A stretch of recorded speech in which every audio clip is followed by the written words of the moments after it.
I know that you actually have a connection to some pro wrestlers. I read in Daniel Bryan's book that you actually lived with him and Shinsuke Nakamura way back in the day. Do you have any memories of that? Oh yeah, yeah. It was in 2003 in Japan in Shinhon Pro Wrestling Academy in Tokyo. So it was a very good moment for me in terms of learning. So I learned so many things, not only about fighting, but about life. You know, I was by myself. I wasn't married that moment. I didn't have any kids, and I stayed with those people for almost 6 months.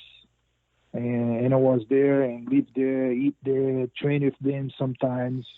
It was a very good moment, and I have good memory for me because I'm so grateful to have a chance to pass in this academy and made so many friendships. Oh, we saw we saw Nakamura moved from MMA to pro wrestling. Was pro wrestling something that you had considered doing as well? Oh, that's not I wanna.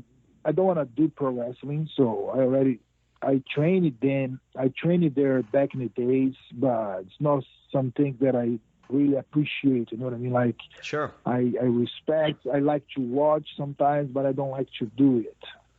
Uh, Daniel Bryan had actually said that you and Shinsuke Nakamura had like some really competitive, I don't want to say battles, but had like some competitive nature between you two. Do you remember anything like that? What was that experience like? And was there ill No, will because between? Go ahead. no, because you know what happened. So in that moment, Nakamura he just got in the Shinhon Pro Wrestling and me too. And Inoki-san, which was the owner of the company, he kind of wants to promote both of us. And I more in MMA and Shinsuke Nakamura more in pro wrestling. But there is a kind of competition between us, but it's not really happened. You know what I mean? Like Yeah. we just had a respect between each other, and sometimes we train together, but nothing more than this. And I admire Shinsuke Nakamura in his brilliant career that he has, and that's it. Do you ever keep in touch with those guys? When's the last time you would have heard from any of those guys? The only guy, no, Japanese guy, I didn't have any contacts at all because I moved to Brazil, they moved to the United States. I didn't have any contacts. So I see Brian, no Brian, because he has a very good career. Yeah. So I heard that he already retired and he wrote a book and everything. He was we used to live together here in Santa Monica in a small apartment, and we shared some apartment here. And we had a great times there. Sometimes we discuss about some things. We had a conversation. He was a pretty nice guy, and I respect him, and it was great to meet this guy. So as you look back on that experience, obviously you'll see people who have great careers. Does it surprise you looking back that all three of you met such great success? I mean, that's a ton of talent in one house. Oh yeah, oh yeah.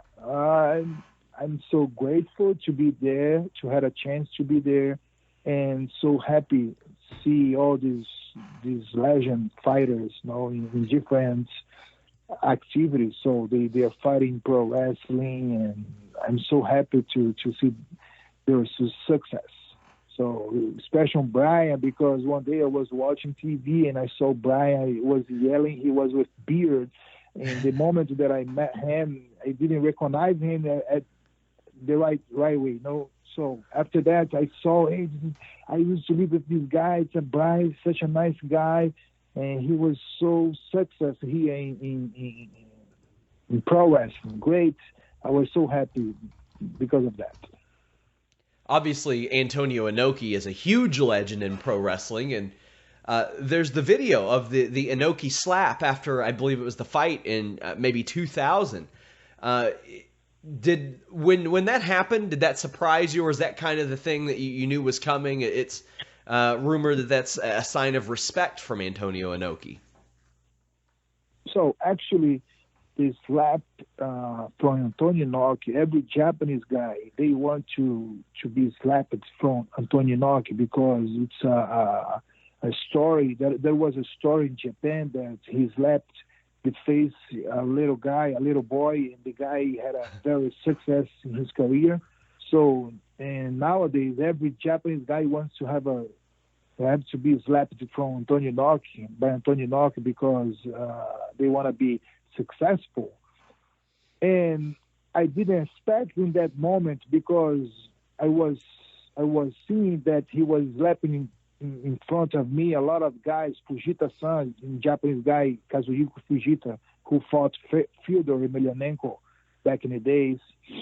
But I didn't expect in that moment, you know what I mean? Like, I was just there to bound him, and suddenly he just slapped my face 3 times. And because of that, maybe I had a success in my career. Now, I know that you've also mentioned that pro wrestling isn't something you're that interested in doing. Have you had any offers? Because, I mean, there is a major crossover there. No, not at all. So since I left from Japan, so I put all my focus in MMA. I believe that everybody saw that, and I didn't have any offer to fight in pro wrestling. And it was that.